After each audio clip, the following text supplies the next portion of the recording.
Hey, this is Rick from the Robot Lords of Tokyo, and you're listening to Focus on Metal. Focus on metal.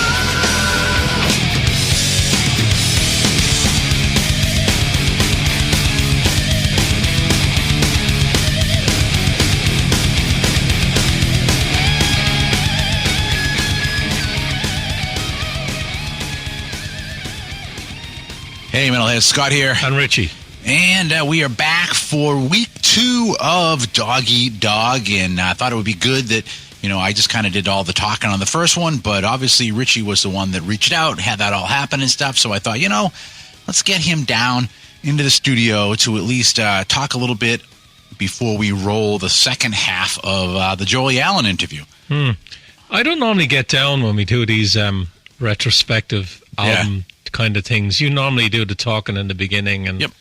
and you just let it roll, probably because they're long. Well, it is. That's part of it. Yeah, it's usually there's already about an hour or more of audio, so it's like, crap, it's already really long, so it's pretty much make it short and sweet and move on. But yeah, with this, we split it, so there's a little more time, and I just thought, hey, the opportunity's here, so let's go for it. What do you think of that album? Do you like it? Yeah, I mean, it's different, and definitely, I think it took some real balls on their part to go from Cherry Pie to Dog Eat Dog. That's a step change right there. It's a lot heavier. It is, and to almost, in a way, almost alienate a huge chunk of their core fan base with what they did too, just to kind of stay with what they felt like doing. So I don't think they get a lot of credit for doing that. I mean, I know that the critics tended to like the album and stuff, but I think the music community at large didn't really give them the credit for doing that. This happens every time you do an interview and you hang up the phone, and you might straight away think that, fuck, I never asked them that. Or it's when you actually listen back. Yeah. And you don't have a follow-up question to something, and you're like, fuck it. There was one I had, and I should have asked Joey, why did Janie want to go heavier? And I never asked him that.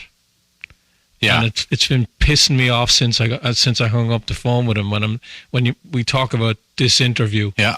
It's probably the one question in the whole interview that I never asked him. Well, I think too that, I mean, they all had heavier influences too, so kind of why not follow, what you do? I wonder, was part of that a reaction to the Cherry Pie song, that he wanted to say, fuck it, I'm not writing bubblegum pop anymore, I want to write heavier shit? Maybe. I'm sure that's all, there's a lot of different factors involved in it. Yeah, could be. I mean, definitely, I never met Janie. My girlfriend did.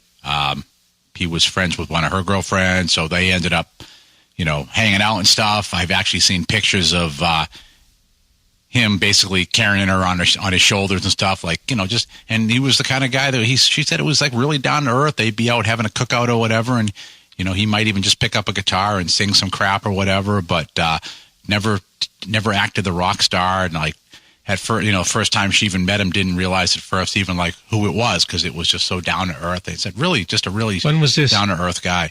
So this would have been back probably 15, 18 years ago. Oh, okay. Something like that. Yeah. Okay. So you're talking way after they were a big band. Yeah, exactly. Okay. Yeah. And she's had nothing bad to say about the guy. Said definitely down to earth. And so, maybe just that kind of attitude percolates through with kind of just what he was doing at the tail end too. Yeah, and the other thing I didn't get into with Joey, and I deliberately didn't want to go there, was Janie's alcoholism. Sure. It's been well documented, and the interview was all about Joey's recollection of the album and right. what happened to him. So I didn't, don't expect any of that really. He touches on it, but don't expect me to ask him a lot of questions on it. No, and plus the fact that, you were making great questions already, and you could tell he was really happy to talk about the things that he was talking about. Well, after Bo Hill, he was. Yeah, after Bo Hill, right. But then after that, I think that, something like bringing back into that probably would have really kind of put him probably in a different place. thinking, I'm talk about this every frickin' interview and stuff. Yeah. Yeah. And I think you've always done a good path of not going down a lot of those same tired interviews. In fact, sometimes you even set up the interviews by going, hey, by the way, I'm not going to ask you about X, Y, and Z. And just, you get it right out of the way and stuff too, which is great. I think it puts people into like, oh, okay, this is different. This could be fun or whatever. So, I think it was good you probably, didn't delve into that. The one thing I find very important when I do something like this on an album, I do it chronologically. That's the way I always approach it. It's the before, what set up the album, recording the album, and then I always finish up with the touring. And you'll find a lot about the touring on this interview. Yeah. And he gets really excited, I think, about some of the bands I spoke to him about that he toured with. And I think that led to him saying at the end of the interview that I asked a lot of questions that he doesn't normally get asked because, there's a big fucking metal band that he went on tour with on this that he's a massive, massive fan of. Yeah. And he shares some stories about being on the road with them, and you're going to hear it on this one. Right. Yeah. So I think good job, and you really cast a wide net of questions on there and stuff, and definitely, I think that's part of the idea, right? Is that you get to satisfy kind of your curiosity about a lot of stuff you wondered about, but a lot of that same stuff is probably stuff that a lot of other people have wondered about, or they never thought about. Hey, wow, I didn't think about that, and they just kind of put together a bigger part of the story. And that's part of what we do, right? Well, I hope that's what we do. Yeah, I think so. I think that even the week before that, I think it was the week before that with Robin McCauley, and there's been a lot of comments coming back like on Twitter about that and saying, nice job, Richie, and so I think people enjoy like that chunk of it too. So I think that's pretty cool. Yeah, nice. Yeah. Nice. So I'm not on Twitter though, so I wouldn't know. That's all right. You cover the Facebook part. So. Yeah, I leave Elon Musk handle all your shit on Twitter. And speaking of that, now, I can't go without someone asking about this. So, somebody asked about how about if Elon Musk goes ahead and buys MTV and starts playing music videos again? And I mean, probably not going to happen, but it just kind of was like, well, there's an interesting concept. Like, what would that do to music today? Would it change what people are doing, buying, whatever? It just made me think a lot about that, about the whole idea of, what would happen if... Where are they going to get the videos? The ones they put on YouTube? Yeah. Yeah, but all you have on YouTube is these lyric videos. They're not going to play it. Well, no, they don't. There's lots of, if you look up there, you'll see that there's like Frontiers has a ton of videos up. Like a lot of the labels actually have videos. You go to their site, they've got full videos, not just lyric videos. MTV aren't going to play Frontiers songs. They're going to play the fucking big bands. That depends. What happens if Elon decides, I'm going to play videos and I'm going to cast a wider net about what I'm playing and not just be corporate? And I don't know. This is an interesting thought experiment anyways. It's an interesting thought, but I think a lot of people before Elon Musk have said to MTV, why aren't you playing music videos? It's because it's obviously not financially viable anymore to do it. I don't know if it's not financially viable. I think they just decided to go for other stuff. Where's the competition then? That'd show the videos. There's no other channel. There would have been a channel by now that would show music videos if they were going to make money off it, and they won't take the chance to do it. Not necessarily. If you're a little channel starting out, now you got to start dealing with copyright and all that because you don't have the clout to do it. But if you're already the channel that has done it, similar to like before Steve Jobs forced the issue with labels about stuff on iTunes, they weren't going to let that happen to anybody. And then you had a company that came in and had the clout on it, and they were like, oh, crap, you know what? I think we're going to play ball on this. And part of it is just that. And so if you have someone that has that, like MTV did, you might see labels go, ooh, wait a minute. We were selling a lot of shit when this was happening. Okay, yeah, let's do this. And give them either zero licensing fees or dirt cheap licensing fees or whatever. And I think, if it was a startup, they'd go, no, because you just don't have the clout to do it. And, you probably won't get the listenership. But if MTV started to play videos again, it might happen. I can't see it happening at all. But interesting thought. The one fake tweet I on Elon Musk I saw, it made me laugh, and I put it up on Facebook, it was like Elon Musk, now that I've bought Twitter, I'm going to buy Metallica's master tapes and release Jason Newsted's bass tracks. I thought that whoever put that up was very clever. Man. All right, what do you say? You want to dive into part 2 of Joey Allen? Yeah, let's go. Let's do it. You know, when he lived in Newport Beach, you know, it's not like I grew up listening to ABBA, you know what I mean? Yeah. And so when it was time to do that record, and we were doing things like Inside Out, which is right up, you know, British Steel Alley, it to me, you know, it was like, fuck yeah. You know, this is fucking great. And I think if the band would have continued as those 5 members after that record, I think it would have gotten even better. You know? But yeah, that record, I mean, his writing on that record, arguably to me, some of the best of the genre. You know, deeper than anybody else could have ever done. Even no disrespect to anybody. Even the ballads, like Heaven's a great song, but when you put on Bitter Pill, there's so much more in that than in Heaven. It's deep. Yeah. Yeah, maturity. Don't disagree with you. Andy Warhol was right. Jesus gives me goosebumps. Yeah.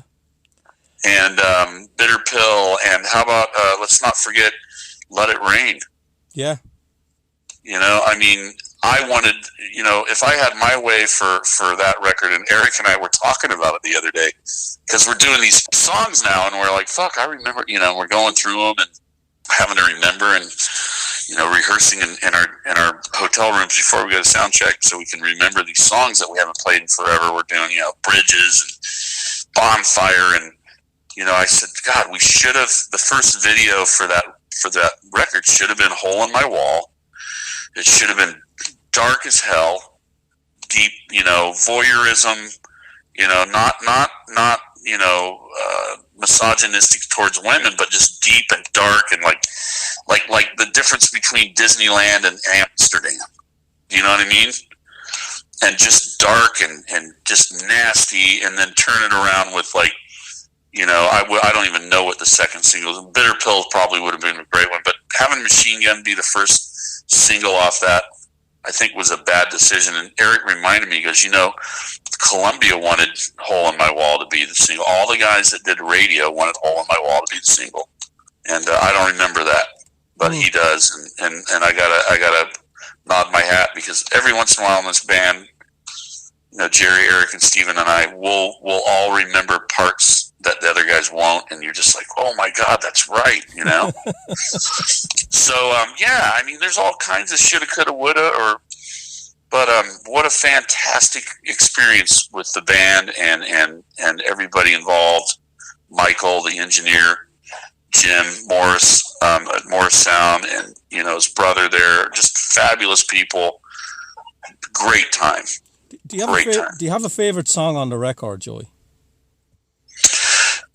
It's either going to be Inside Out or Let It Rain. Wow, that's two extremes. Yeah, Let It Rain to me is probably, if you look at ballads like Heaven and Blind Faith and Sometimes You Cries, if you look at that type of song, Let It Rain to me was probably the best ballad of that type he ever wrote. Okay. And, you know, I'm partial, I'm a guitar player, and guitar players think that way too, is that that's my favorite solo that I've ever done in a ballad. Trying to channel my inner Jeff Beck as much as I could.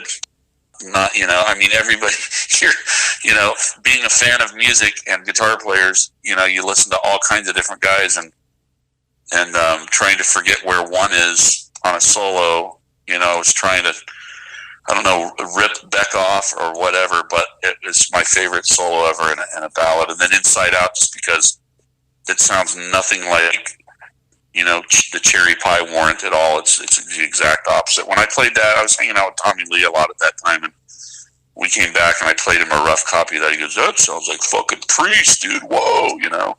Yeah. And not that Warrant's anything near Priest. And I hope I don't get any haters going, fuck you, you know. But, I mean, Priest, I grew up on Priest, man. From I think the first one I got was Stained Class. Nice. And fucking loved Priest. I saw them a few years ago. They were brilliant. You know what? I was supposed to see him last night and they cancelled. Oh, no, I hope everybody's okay. Yeah, I think the rumor is that Rob is sick. Uh-oh. Yeah, but it's not confirmed. Shit. Well, I hope he's okay. Where are you at? I'm in Lowell, Massachusetts. So where were they playing? Worcester? No, Lowell, Massachusetts. They're in my town. Okay. I could walk to the venue. Oh, man, that's disappointing, huh? Take all your fun away. I hope Mr. Halford is healthy. Yeah. So I just got a couple of more questions, Joey, before I leave you go. Do you still have any of the guitars you used to record Dog Eat Dog? I do not. Those went the way of a divorce. Okay. And that doesn't mean she got them. It just means that they're gone. They're gone. Yeah. Those were Ibanez. They were made in. I'll tell you a lot about them. They were made in North Hollywood at the Ibanez Pro Shop by a guy named Mace Bailey and Mike Lippy. I haven't talked to Mace in 30 years. Mike Lippy just passed a few years ago. He owned Lippy Guitars. He was a great luthier. Those are the guys that I do believe made Vi's. Jim, I might be wrong, but I'm pretty sure. And then they made, I know they made that double neck, the Hart guitar that he used to take out on the tour with Roth. Okay. So we were signed with Ibanez at the time. A guy named Chris Kelly was our artist relations director. He's now, I think, at PV. And that's where those guitars came from. And I would love to have at least one of them, but they didn't make it through the divorce. Let's just put it that way. Okay. I believe one of the bands you toured with on Dog Eat Dog was Iron Maiden. Yes, sir. Tell me about opening for a Maiden crowd, because they're not that easy to open for. They are not. Yeah. Did you guys change the set to make it heavier so that you might suit the Maiden crowd, or did you just say, fuck it, we're Warrant, we're going to do what we do? Just a fucking little bit. Are you kidding me? I mean, we thought we were going to get pummeled, and at some shows we did get pummeled. I mean, what's the best way? Number one, Maiden. I saw Maiden live with Paul Di'Anno opening for UFO at Long Beach Arena on the Killers tour. Wow. Yeah, Clyde playing drums, the whole 9 yards. So that's how far back my Maiden lineage goes. So when we got the opportunity to go do Europe with them, and I think it was 10 or 11 shows, working with Dog Eat Dog in Europe. I mean, what a fucking dream, right? Yeah. And you don't know, the guys, all brilliant. Never treated us anything but brilliant. Steve, quiet guy, very, very nice. Everybody else was brilliant. Of course, Nico, he's the life of the party for sure. But just I couldn't say better things about that band. Number one is people and the way that they welcomed us into their world. Now the fans were a little bit harder to crack. And, we went over there, and first thing we did was we took Kevin out of the set, and we looked at everything we played was if you could say Warrant had any heavy tunes, the heaviest we did have, the Sure Feels Goods, the Uncle Tom's Cabins, and then everything off of Dog Eat Dog that was heavier. And that's it. We didn't play any ballads. We didn't play any Sometimes She Cries, No I Saw Red, none of that shit at all. And we would go out at the beginning of the set, and we'd either get booze, or we would get crossed hands, or we would get shit thrown at us. And, in the never say die attitude, let's be relentless attitude of Warrant, we persevered, and we would just stick in there and keep on pummeling. There's a video of us in Italy, and the band here. Check this bill out. This was on the Maiden tour. Pantera opened. This Cowboys from Hell era, maybe even just after that, yeah. And we were friends with all those guys. Yeah. Then it was us, Warrant, and then it was like Testament, Megadeth, Sabbath with Ronnie, and then Iron Maiden. Now, who doesn't belong on that bill? Well, pretty easy. And just say one thing before that, Joey. That's some fucking bill. Yeah, That's great fucking amazing lineup of bands. Yeah, but I'll tell you what. When we started, the shit was fucking flowing. The bottles of piss were flying up on the stage, and rightfully so. I get it. And again, in pure Warrant fashion, we just played through it and dodged those bottles of piss. And at the end of the show, I think we closed with a cover of we played "Balls to the Wall" by Accept, because Michael Wagner went to school with Udo, right? Yeah. And we played that as heavy as we fucking could, and we're all Accept fans, and by the end of the set, no more piss flying up on the stage. Same thing in Paris. Same thing everywhere we played with Maiden. But I fondly remember the gigs. I'm going to go see the band when they come around this time out on the road. I'm a huge fan, and it was an absolute honor to play with them. How many of the Maiden shows were you able to stand side stage or in the audience and watch? As many as I got invited. I one night I got to watch one from Nico's Drum Cave. Oh, man. And the only time I left was to piss, because I was drinking beer. And yeah, I got invited up. I think that might have been Paris, but I was like right behind his tech.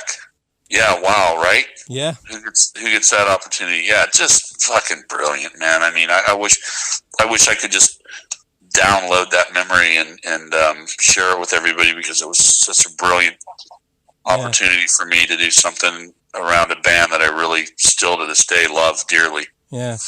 Now, of course, Joe, you left the band after Dog Eat Dog, and I've read in interviews that you were partying hard at the time. One of the questions I want to ask you, and I've asked various musicians this over the years, was there any people in the band's organisation, be it management or label, that would sit you guys down and say, look, this is what's going to happen and this is how you deal with it? Because they tend to do that now in the NFL and a lot of the sports teams, that all these guys are going to achieve success maybe at a young age, and to keep them grounded, they give them a bit of education. Did you guys get any of that? Fuck no. No. Number one, I don't know how much of it would have helped at the time, to be honest with you. So I'm not going to disparage any of our former managers or anybody like that. And even Bo, I mean, when we started this interview, look, obviously it's still a sore subject, the whole Bo thing. Would I be kind to Bo if I saw him on a street corner? Probably. I'm not an asshole, but it just wasn't a good memory. And there's other things that happen in the like when I left Warrant, I was a mess. I part of me left because Janie wasn't making a meeting, and I'm just like, fuck, I can't do this. I can't keep on relying on this guy, and he's just going to sleep through a meeting that's important to this band right now. But part of it, most of it, was just self-preservation. I needed to go. If I would have stuck around Warrant and gone through those years that I didn't go through, I probably wouldn't be having this interview with you, because I was not in good shape. And I'll be the first one to tell you, it wasn't anybody else's fault or responsibility but my own. And there wasn't, I have family. I have my father who passed last year. He was still alive, and anything they tried to tell me to do, I wouldn't have listened. Okay. So I don't want to get on that soapbox of, I wish somebody would have helped me out, or, I had to go down that dark path, and thank God I came out of it. When I did come out of it, my family and my good friends were there. How's that? Yeah. Did you leave before Stephen? I did. Yeah, I left. I called Jerry, Eric, and Stephen, and I left. And when I was doing the call, the only thing I recall about that is when I told Jerry, and Jerry and I were pretty much best friends. He's like, no, don't. And I'm all, dude, I can't fucking handle this anymore. I'm out. And that's really all I remember. But I was out of my fucking head. It wasn't anybody's fault. You know, it was just, I just had to do what I had to do. And I left, and I was hanging around the wrong people and just doing the wrong shit. And thank God, you know, by the grace of whatever, I came out on the other end, you know? Yeah. Did you follow the band at all after you left? I did not. Nope. I was done. I walked away. What about keeping in contact with any of them? Eric and Jerry and I talked with Eric more than anybody. You know, there was just cell phones were just firing up then, you know, mid-90s. So I would keep in touch with Eric every 5 or 6 months. We'd talk, I think, you know, just how you doing? I hope you're good. Hope your mom's good. You know, when you're in a band with guys for that long, and it's like brothers, you know, and just because your big brother moves away doesn't mean he doesn't love you, you know, or doesn't want to see you, you know. So yeah, and then Jerry and I would talk every once in a while, and then, you know, when it was time for it to get back together, that, you know, it was just the right time. Things happen for a reason. Okay. So it was a pretty easy decision. Like, they only asked you once and you came back, or was there multiple attempts to do it? There was an email, and it was from Eric, and he said, call me. And I'm like, fuck, his mom died or something, I'm thinking, you know? Yeah. And I reluctantly called him because I didn't want to hear bad news like that. And he said, hey, man, you want to jam? And I had gotten through the difficult part of my life. I had gone back to school and, you know, got Microsoft certified, and I was working as a database guy at a company running a database basic system for a company, mid-tier manufacturing company. And I was a little, you know, been 8 years of working on Microsoft platforms, you know, and I was a little, as any IT guy knows, you get a little toasty after a while doing that. And I was a little toasty, so the timing was right. I mean, I'm not a big religious guy, but I definitely believe things happen for a reason. Joey, did you play a lot over those years when you were working on computers? I tried desperately to put a band together with some friends, and Orange County, where I grew up, was maybe a little more punky edge, you know, and it just didn't work for me. It wasn't, you know, and no disrespect to any of these guys by any means, but it's just when there's different musicians, or even just different caliber of people in the way they work, and how hard they work, or how much they want something, and how they're just, some people are relentless and don't give up, and some people don't have the same work ethic. And I couldn't find that same work ethic in anybody else down in Orange County. I just couldn't. And, you know, when the Warrant thing came back around, it was the easiest thing to say, yeah, I do want to jam. Fuck yeah. What was the first thing? Tell me how you were feeling being in the room with the guys strapping on the guitar, playing the songs. Was there a lot of emotions there, all negative and positive?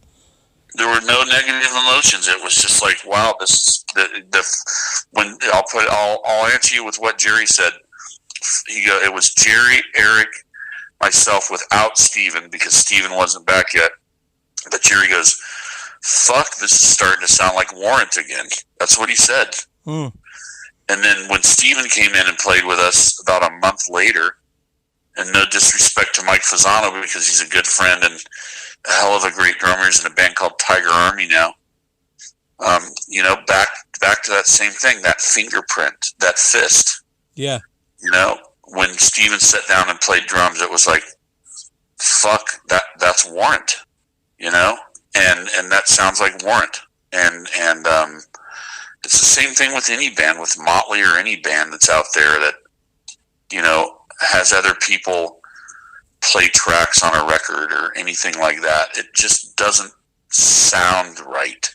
When you get the 5 guys that made the magic in the first place together, there you go. You know, and look, I would love to have Janie Lane in this band. All of us would. And this is no disrespect to Robert Mason, who's just an absolutely top-notch singer in this industry. You know, but, you know, that version of Warrant was a lot of fun.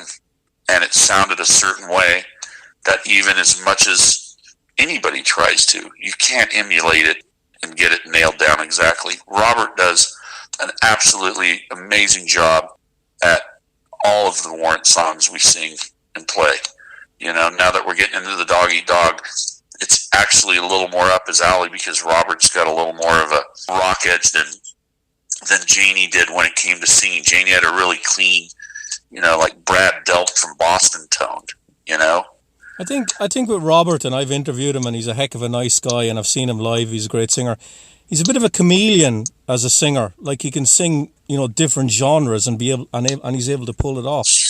Yes, that's a great way to look at Robert. He is a chameleon, and he's just, you know, I mean, look, we'd love to play with Lane. We can't. There's nothing we can do, and you know, there's a lot of you know, keyboard warriors out there that, you know, when Janie Lane died, Warrant died. Okay, that's great. I mean, I grew up listening to David Lee Roth and Van Halen, you know, and as much as, you know, I'm a huge Sammy Hagar fan, you know, I preferred Van Halen with David Lee. Those are the records I listened to when I grew up. I get it. I'm not closed off. I listened to the ones with Sammy too. Thought they were great, but I preferred the first few Dave records, you know, all the way up through Fair Warning. Brilliant, you know. So I get it. But, you know, when somebody passes, there's something you can't do about it anymore. Yeah. And we're not done making music and playing and having fun. You know, I've got, for the last 16 and a half years, I work in the music industry outside of Warrant. It's a you know, I don't want to say it's a 9 to 5 because I work more hours than that, but I am employed. And I don't do Warrant because I need the money. I do Warrant because I love the music, and I'm a music fan. And I do it because people want to come out and see the band. That's why we all do it. Yeah. You know, it's much deeper than a money grab or something like that. And you know, we're paying homage to Janie every fucking night, and we're having fun. It's fun. Yeah. You mentioned there early in the interview, Joey, that you had a lot of, you know, you've got a ton of songs in like demo form. Is there anything unreleased with Janie on vocals that you have, full songs? Yeah, there's all kinds of stuff. Everybody has tapes. Okay. Oh shit. You know, we're you know, I mean, there's what's the best way to put it? I know that Jerry's in contact with Janie's girls, his daughters, because there's, you know, some business and financial matters that come in, and we've, you know, I will just tell you this, that, you know, anything that we deal with that is rightfully Janie's, you know, we make sure that his daughters, you know, reap his hard work. I mean, nobody's stealing anything from anybody. Nobody's doing anything. We do the right thing as a band and a business when it comes to that. So, you know, I don't know if we could ever call them up and say, hey, I don't know if this is something you'd want to do, but we've got these songs your father sang on that he wrote that we've got copies of, and, you know, some fans, some diehard Warrant fans might want to hear them. What do you think? You know, I don't know. Who knows? Okay. Sure. Final question, Joey, before I leave you go. I'm a big fan of the albums you did with Robert. Is there any talk at all about doing another one? There's always talk about doing a record. So, sure, we could do another record. I don't know if we will or when we will. I would imagine at least squeak one more out before we stick a fork in this pig, you know? It would be great. I mean, you know, it's a love-hate thing making a record because you have 5 chefs in the kitchen, and sometimes it's like 5 nice guys, and sometimes it's like 5 Gordon Ramsays in the kitchen. And that's the best way. That's a good way of putting it. That's the best way I can put it. And it's like, you can tell I watch some cooking shows, right? So it's like it can either be a good thing or a bad thing. But at the end of the day, if you make something you're proud of, and you know, and you can give the fans some new music, it's a fabulous thing to do. You know, it's not something you do for money or anything like that. I mean, you know, look at the business nowadays. I mean, we're all in our mid to late 50s. What's the chance of us having a hit single? Who knows? I mean, it can happen. It happened once, happened more than once for us. There's some of my buddies around here in Southern California that are in bands. There's a band called Lit. The bass player is one of my best friends. He's got a great record right now that's about to come out, just full of killer songs. Could one of them pop and all of a sudden those guys are back in arenas? I don't know. It'd be great. The songs are there. Is the rest of the machine behind it? It's a different life now with music, So for everybody out there, I'd love to do a record. I love the guys I play in the band with. I love the history. I love talking to people about it that want to listen, like you, and ask questions that other people don't ask, which is great. And we'll do it for as long as we can. I think you're going out later this year, aren't you? With is it Skid Row and Winger? Yeah, we've actually done a few shows already with them. They've done great. Skids right now are in Vegas with the Scorpions, and that should end in the next week or two. The tour starts at the end of this of April in Kentucky, and then I think we've got like 30 dates with them, more being added. And when Winger can't do it because maybe Rev is out with Whitesnake, I don't know if they'll get somebody to sit in for them or if we'll pick another band like Lita or somebody like that to come out and have fun with. But it's doing good, and the Skids and us, we get along. It's like brothers, We've known each other since '89. There's a lot of laughing going on backstage. That's it. There's no ego. It's not like that. Skids are a heavier band, way heavier than us. But if you throw the two bands together with Winger as well, you get a bunch of hit songs. Yeah. And you get a lot of people's, youth, you get all these hit songs, you get the Skid songs, you get our songs, you get Winger songs. And it's a good time, man. And all the bands sound absolutely great. The Skids now with the new cat, they got a kid that's got some pipes. Eric Grunwald, he's a great singer. Dude, they've got a guy with some, when I got one email or one text that said, did the Skids get a new singer? It was right when they were doing Eddie Trunk. Did the Skids get a new singer? I'm sitting there working at my laptop. I'm like, fuck, I don't know. And then a minute later, I get another text with a picture of Scotty and him. And I go, and I text Scotty and Dave and Rachel, and because I went out and I listened to the kid, and I go, fuck, wow. Kid's got some pipes. And I just text him. I go, your new boy's got some pipes. Congratulations. See you in Kentucky. Be safe in Vegas. And they all three hit me back and just, thanks, bro. It's great. They're just busy over there finishing their record and playing with the Scorpions, and they're all happy. And it's good to see some of my friends, in Skid Row, all my friends in Skid Row be that happy, because that's the way we all should be, Yeah. Well, Joey, I want to thank you for talking to me, because one of the great things I love about doing this show, and I've said it to some of the musicians, I was a young guy living up in Ireland, and I'm buying all these records, and to have the opportunity now to pick the actual players' brains about the album is a dream come true for me personally. Oh, man. Well, thank you for taking the opportunity. I'm 27% Irish, by the way. Nice. So, have you ever been in Ireland? I've never been there. I'm gonna go before I don't wake up, Yeah. But one of my favorite bands of all time, Thin Lizzy. Oh yeah, they're religious, and they're my religion. Yeah. No, I go. I don't, like I said, I'm not a religious guy, but I do go to the Church of Thin Lizzy for sure. all the way back. Way back. Yeah. Yeah, absolutely. And I wear a bunch of Thin Lizzy shirts out on the road. And, right now in the band, Robbie Crane is playing bass in Jerry's absence, because Jerry just needed to take a break from the road life. He did 35 years, and he just needed to take a break and be home for a while. So we got Robbie Crane out there. He's been in Black Star Riders with Scott. Yep.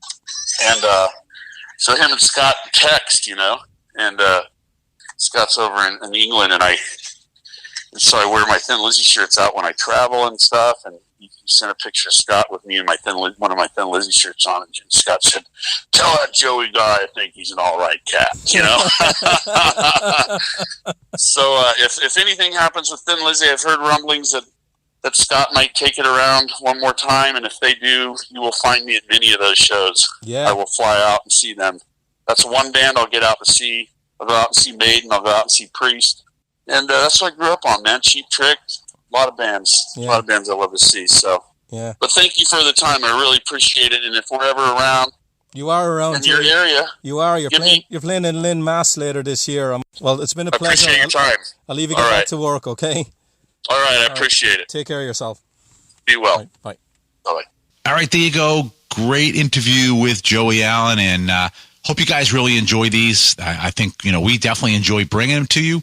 I know I also enjoy editing them up too, and kind of just being like, ooh, didn't know about that or didn't think about that. So, yeah, I think another good one. Hope you guys enjoyed that. If you didn't hear part one, then you want to go either to iTunes, go up to Amazon Music, or you can go to focusonmetalpod.com and you can stream or download it from there. I'm thinking next week we're thinking maybe another discussion episode? Yeah, we're going to discuss stuff because I'm too lazy to schedule interviews.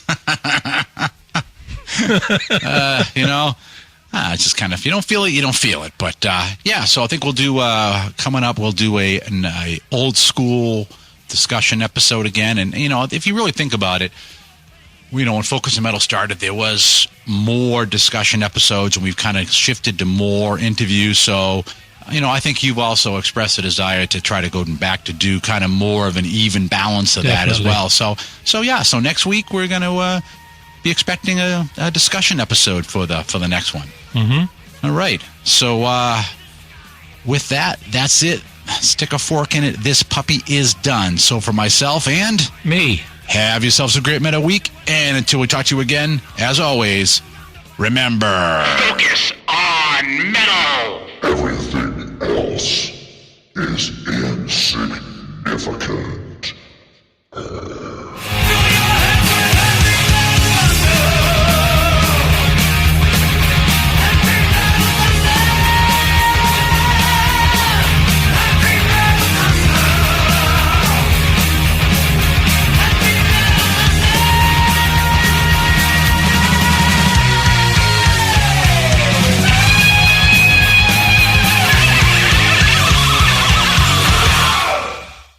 You're still here? It's over. Go home.